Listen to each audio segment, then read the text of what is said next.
বহু প্রতীক্ষার পর সুবর্ণরেখা জল প্রকল্পের কাজ শুরু হতে চলেছে। প্রস্তাবিত সুবর্ণরেখা জল প্রকল্পের প্রকল্পস্থল মঙ্গলবার ঘুরে দেখল এমইডির একটি ইঞ্জিনিয়ারিং দল। তারা ঝালদার তুলিনের কাছে সুবর্ণরেখা নদীতে গিয়ে প্রকল্পস্থল ঘুরে দেখেন। পাশাপাশি ঝালদা ও তুলিনের মাঝে মসিনা গ্রামের কাছে যেখানে জল পরিশোধন কেন্দ্রটি তৈরি হবে সেই জায়গাটিও পরিদর্শন করেন। এই প্রকল্পের প্রাথমিক পর্যায়ে 19 কোটি 9 লক্ষ কিছু টাকা টেন্ডারের ওয়ার্ক অর্ডার পেয়ে গিয়েছে মহারাষ্ট্রের একটি সংস্থা। শীঘ্রই সুবর্ণরেখা জল প্রকল্পের কাজ শুরুর আশ্বাস দেন ঝালদার পুরপ্রধান সুরেশ আগরওয়াল।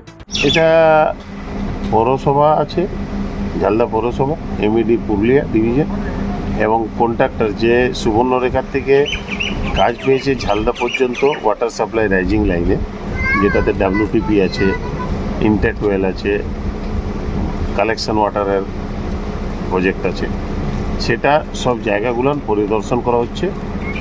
টেন্ডার অলরেডি হয়ে গেছে, আজ পরিদর্শন হচ্ছে। এরপরে 5-7-10 দিনে এস্টিমেট ড্রয়িং তৈরি হয়ে এটা এমইডিতে জমা পড়বে, তারপরে বাস্তবায়িত ফিল্ডে কাজ শুরুটা।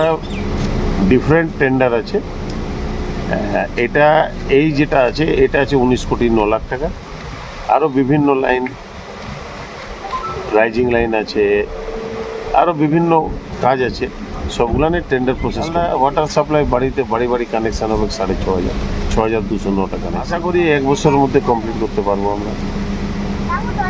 এদিন জল পরিশোধন কেন্দ্র ঘুরে দেখার পাশাপাশি জলের নমুনা সংগ্রহ করা হয়, যাতে পরিশ্রুত পানীয় জল ঝালদাবাসী পায়।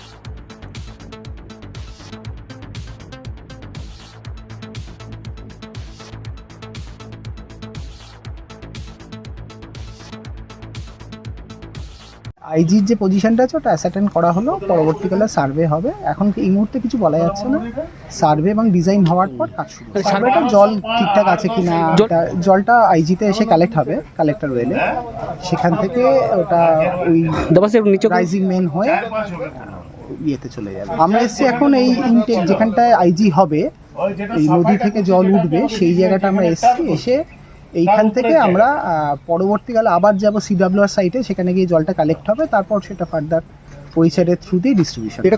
এটা সুবর্ণরেখা নদী, সুবর্ণরেখা নদী থেকে আমরা এটা কালেকশন করছি। পরিদর্শন ওই টিমের পাশাপাশি ছিলেন ঝালদার পুরপ্রধান সুরেশ আগরওয়াল, উপপুরপ্রধান সুদীপ কর্মকার এবং আরও কয়েকজন কাউন্সিলররা।